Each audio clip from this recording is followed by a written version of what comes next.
Okay, so there are more and more former MMA fighters going to WWE. I mean, you did both. Brock Lesnar did both, but also Cain Velasquez, Ronda Rousey, maybe a few more coming in the future. Did you ever talk about possibly doing an MMA fight in WWE, or is it possible? I don't know if it's possible. I think on the MMA side they might get kind of confused a little bit if they come over and who's going to do the MMA fight. I know Kurt and Samoa Joe did one a while back, but I don't know if there's necessarily one that you can mix. I'd love to. If it is anybody that's going to do it, I think I'd be the person to do it, and I think that would be huge for WrestleMania to throw. Like, drop down a cage and actually have a fight in there amongst everything else. But we never know. I mean, I did some stuff back in Impact where I brought my whole crew, the American Top Team, the best fighting organization in the world. I brought those guys in, and I was hoping to bring those guys into WWE. I'm still kind of working on that, but if I bring my whole crew with me, we can kind of get a little bit of backup from me and Lana. But are you still under contract with Bellator, or? I am. I mean, I have 6 more fights with Bellator. Oh, really? Yeah. When was your last fight? It was about 2 years ago. Okay. Yeah, I think it's roughly about 2 years ago. Any plans to? Oh, sorry. Any plans for a new fight in the future? You know, I'm just kind of right now, since I just got back to WWE, everything has been focused just on professional wrestling. But I still train. I mean, if you go to my Instagram and click follow, I did some stuff over there. I did some fighting and everything. I do some boxing every once in a while, and I stay with my boxing coach. One of my best friends is a jiu-jitsu black belt, so I work out with him from time to time. And then I have the Olympic Training Center right down the street from my house, so I get to work it, man. I'm not a one-dimensional person. So, in contrast to your first run in WWE, when you went to do MMA, is there anything from MMA you took on any level you can think of, like even political, I don't know, that you took into your second stint with WWE? I don't know if I picked up anything from fighting. I mean, I thought, so my first run WWE, it was more of that fight style. So when I went into fighting, I thought that was going to come and translate a lot better. But when I came back, it's kind of a little different style of wrestling right now. Like you have some of the smaller guys, you have some more of the lucha style, you have some more of the high flyers and everything like that. So I'm just trying to figure out a way that I can incorporate myself into the style that's going on. Because like right now, I mean, there's only a few people that can kind of like match me when it goes to the hands. And that's like, you know, Brock, he has that background. Braun's a big guy. Seth is a fighter. Roman's a fighter. There's a handful of guys that still have that fighting mentality. So some of those fights, everybody, put your hands together. Stand up. Welcome her.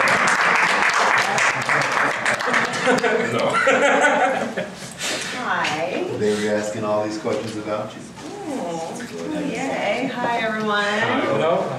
Hi. Thanks for coming. So, thanks for having hello, Lana. Nice to have you here. Thanks for taking your time for this media roundtable. Bobby and us, we already started a little bit, so now you can join in and be appreciated. I love to be appreciated.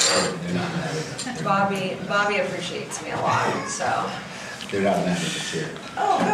I like that. You see, you guys are very respectable, understanding humans. Of women cheating.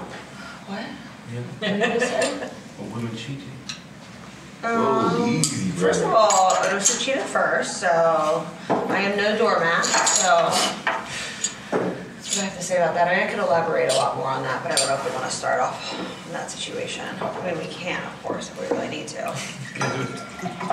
Oh, okay. Well, you seem like you're a little hot about this. Are we? Of course. You're hot? You mad? Why are you mad about it? have you cheated on? Huh? Have you been cheated on, though? Maybe. So it hits a nerve. I've been cheated on several times, so it hits nerves for me too. Okay. And you do like the religious way, same way, same way? Say that again? I'm sorry. Punish Your this. English didn't completely come through for me. Say that again? I only know it in German, the way to say it. Like An eye for an eye. An eye for an eye. Well, I mean, the Bible says an eye for an eye, so. It's not very religious what you did. Religion. You want to talk about religion? You can talk about We can go for religion as long as you want to go for religion. I think we need to talk about wrestling. Yeah, I thought we were going to talk about wrestling. Next question. We're here for questions. Next question. So, Yeah. because I Is it- told you before, I will not be able to hold him back. So Is please. it more a problem with me or is it a problem with the situation?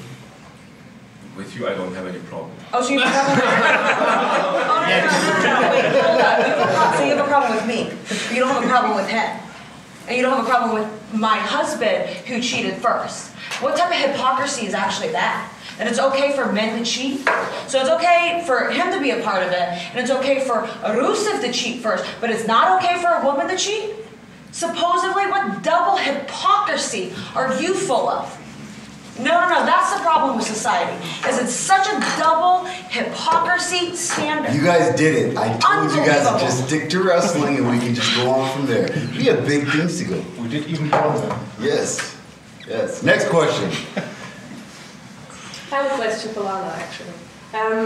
Is there something you're looking forward to or hoping for the women's locker room or for the women's evolution? There's a lot of things I hope for. I hope for society to have equal standards. That's what I hope for in general. That's relatable. So, with that said, in the locker room, we do finally have more opportunities. And that is reflecting society. So hopefully we'll get to a point in society that we won't all have all these double standards. And I mean, I think that's the exciting thing, that, you know, we were finally able to main event WrestleMania and a lot of other great things and get opportunities that women have fought for their whole entire lives. But we've always, you know, it's not just women. I mean, it's different cultures, different races, different sexual orientations. I mean, let's not even start on that situation. So it's like, yeah, I mean, just fighting for equal opportunity for everyone, not just for women, but of all human race. I know that's very rough, but I guess it's kind of exciting to be a part of that change, Yeah. isn't it? Yeah. Yeah, I for can sure. imagine. Very grateful to be a part of it and to be a part of, you know, history. When I first got there, the only people really getting a chance to cut promos were Stephanie McMahon and then myself dedicating our matches, the Mother Russia. So to see like the matches go from 30-second, 2-minute matches to women main eventing WrestleMania, I mean, it's incredible. And so I'm very grateful to be a part of it, and you know, to be a part of the first ever Women's Royal Rumble. There were times that they told us it would never happen. It was impossible. We were laughed at. And so to prove people wrong, and the naysayers and the people that laughed in our face wrong, I live for it. Thank you. But how can you top that? I mean, main eventing WrestleMania, having the Royal Rumble, having matches in Saudi Arabia or Dubai, for example. How can you top that? How do you have still any goals? You don't necessarily need to top it, just as long as it keeps going that way. That's all we really want. Because like what she was saying, back when I was in my first run that we talked about before, you didn't see any of that. You didn't see women having an actual big match in WrestleMania or the Rumble or anything like that. So for me coming back, I'm seeing something completely different. I'm seeing the women taking a major role in it. Like the card that we have today, you're going to see them be in a prominent place on that card. You know, Becky, Lana. There's so many women that are doing big things, and it's not something that you can keep topping it, because how do you top main event in WrestleMania? I mean, it's just main event. Two main events. How many main events has the been? next year is going to be 3 main events. So I mean, just that continued. It's like, it doesn't need to be just something that happens this year. Because next year, what if it changes and it's back to the way it was before? Then we're going down. So if we can just continue going the same way that we're going right now, I think it's great. And I think we have the women to do it. Yeah, and I think, I mean, for me, I want to see us expand into entertainment as a whole. Is like, I want us to win Emmys. Like, I mean, we're one of the longest running television shows on TV. And, you know, we do tell stories, and we're storytellers, and we're athletes, and we're entertainers. And, you know, I want to see us win Emmys. I mean, I don't know about you guys, but I know we provide some of the best television, Bobby and myself, and my soon-to-be ex-husband, Rusev. And so I want him. My bad, the camera was there. You know, one really cool thing for me was last year, or this past summer, when I went to the MTV Movie Awards, was to see Rhonda and Charlotte and Becky get nominated for one of the best action scenes. And, you know, some people call us bad guys. So if we're going to be bad guys, if people call us bad guys, I want to win every single award for being the best bad guy in the world. Bobby and you know, like, why not? Why can't we go and win Teen Choice Awards, People's Choice Awards, like all these things that WWE has not been very rarely has been put into, that I think that, you know, yes, we're athletes, and we do fight, and we do resolve our conflict in the ring, but we're also storytellers. Speaking about storytelling, is it true that you, Bobby, received some death threats in the last few weeks, or last few weeks? Or months? Probably years, I don't know. You know what? I don't care about people that hide behind profiles, because that's all it is. Hell, I don't know. It could be somebody in the locker room that wants to get a better position, you know. Because nobody's going to come to me directly. I mean, whenever I go and do interviews and everything like that, I never see those. I never feel that anger. I never feel like somebody wants to come and grab me or kill me or anything like that. So if they do it under a fake profile or anything like that, it's just somebody that's trying to get some attention. So I don't really pay too much attention to it. I'm not a big social media person, so I'm not on there very often anyway. So I mean, but Lana is. That she should I'm the be. social influencer, yeah. But you know, that just comes with the game. I mean, every bad person in history, or bad guy, or heel in history is had to run into kind of things like that. I remember Corbin was telling me all the death threats he was getting after he did something with Kurt. You know, so if we have to just cater to all those people that are doing that, man, it's just going to be, it's too taxing. I don't have time for it. That's an interesting point. You had your very successful run when you did Battle of the Billionaires once at WrestleMania 23, and there was no social media really back then. Right. You, Lana, on the other hand, you came into WWE while the social media boom was going on. Yeah. How would you say, like, maybe you can say from your perspective, how did the wrestling business change with social media from having the perspective from before? And Lana, maybe you, how do you see social media benefiting your business or the business of professional wrestling? For me, I hate it.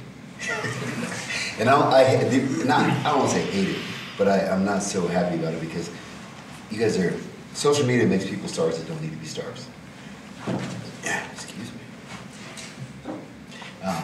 And that's the hardest thing. Like, I think sometimes because of social media, you can paint the picture to the fans of something that really ain't there.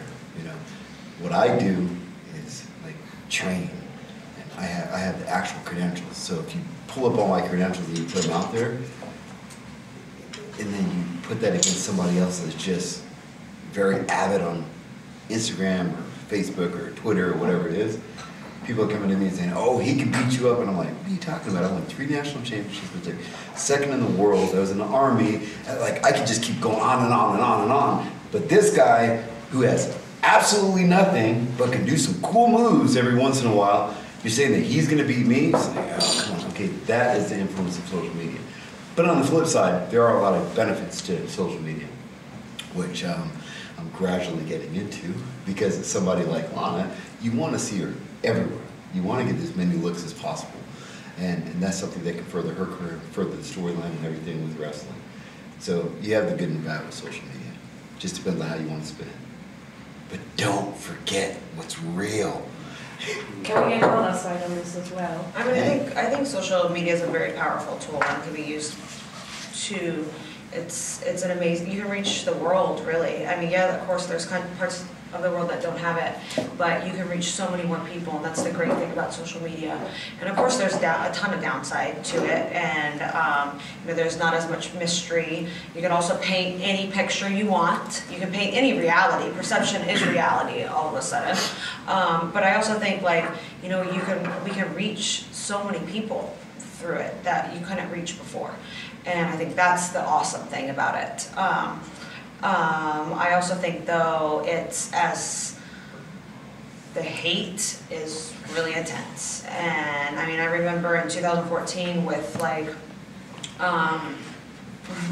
the Vladimir Putin and Mother Russia and dedicate, you know, I mean, I couldn't even, that was when I stopped posting anything of my family, because people are so mean, like sickly mean, and not towards me, like be mean to me, like cool, whatever, like I don't like you either, but I posted a little picture of my nephew who was literally 2 months old, and the mean things people said, like you were like, you're sick, you're really sick in the head. Like being like, oh, this 2-month infant, like we hope he dies, he's ugly, he's hideous. Like it's like, how are people so full of hate? And really brings up a whole other question of cyberbullying. And it's like, okay, I might be a strong, like I might be able to handle it, but are these people cyberbullying 10-year-olds and 9-year-olds and 14-year-olds, and then they go and commit suicide? Like it brings a much larger question that like really is a problem, and cyberbullying is a problem, and people, you know, should not say these things. You know, an eye for an eye is not always right. You know, and to say, you know, 2 wrongs don't make it right at the end of the day. You can quote me on that actually. So yeah, but at the same time, it is a very powerful tool, and you can reach, if it is a positive message, you can reach billions of people. Which actually brings me to my next question. The question of responsibility as a social media person and also as a performer on TV. Where do you see yourself, especially now with social media, like in cases of representation and people being able to see themselves maybe in the product that you choose to perform words, you know, like just the responsibility that you think you have as a performer and social media person. Sorry, as a social influencer, yes, that's the word. What was the question? What do you think your responsibility is? Because you said cyberbullying is a huge problem, but you can reach a lot of people. So where do you see your responsibilities? Yeah, no, I understand what you're saying. Yeah. So, I mean, for me, for example, with this story, right, I feel like, you know, you do see a lot of people coming at me, a lot of... Just everything's good. Okay, sorry. So I was like, what's happening right now? So, like, a lot of people will come, and literally the things that people say towards me is just like, whoa, mind-blowing, some of the things that I see in these comments. Like, I should die, Rusev should kill me, Rusev should beat me to death. Like, really, really, like, we're getting into domestic violence right now. You know, like the slut-shaming, like, all of this, like, calling me a prostitute, like, all, like, create, like, literally insane things. So I take it upon myself to be like, this is wrong. Like, if you disagree with my lifestyle, okay, but still, like, an eye for an eye is not right. So if people think my lifestyle is wrong and my decisions with Bobby are wrong, they should not be coming onto my comments and telling me how to live my life. It's my life.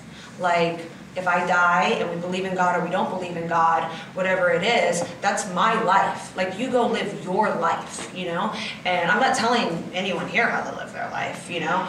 And I mean, as last time I checked, Rusev was no one's husband here. So like, or anyone under my comments. So why are people saying those mean things? And so what I try to do, try to tell people is like, no, you should not be saying that. Like, that's wrong. Like, you should, two wrongs don't make a right, and also like should not be cyberbullying. That's really, really, really wrong, because there's gonna, I mean, if someone wants to have on their hands that someone went and like hurt themselves because of their cyberbullying, then I mean that's a lot. And so with our love that we're showing on Monday Night Raw, and you know all the emotions that we trigger in people like yourself and many others, I hope to help people understand that, you know, people should just let people live their lives and not just go on and cyberbullying and call people names, because that's wrong. Okay, thank you. Okay. So as you can see, I've got nothing but pudding in my arms. Yes. Now you're sitting 1 feet away from me, and I see this. What do I have to do to get in this shape? He was born that way. Yes. No, he literally told me that. I was like, His mom was born. and he was like, well, I was born this way. He's a cyborg. Oh man, I am look, you know what? Just with me, I really, really enjoy working out. It's a simple thing, and I make it super simple. It's just a lifestyle that I've led forever, and I've always been like that. My dad was in the military, drill sergeant. So from then, I was a little scrawny kid growing up, and Discipline. And it was just something that I wanted to break out of. You know, I was it's a whole top story, but ultimately, I just enjoy working out. It's just something that I do, and I got to the point right now where I make it really very, very, very simple. And you know what? I'm actually going to do something pretty soon. It's called the Average Joe workout, or the Average Bob workout. I didn't want to use Bob because that's my name, but what I'm going to do is I'm going to go from city to city. I'm going to find wrestling fans, and I'm going to pick one person to come work out with me, because I'm going to show them how simple it is. Just the other day, I took Sheldon Benjamin.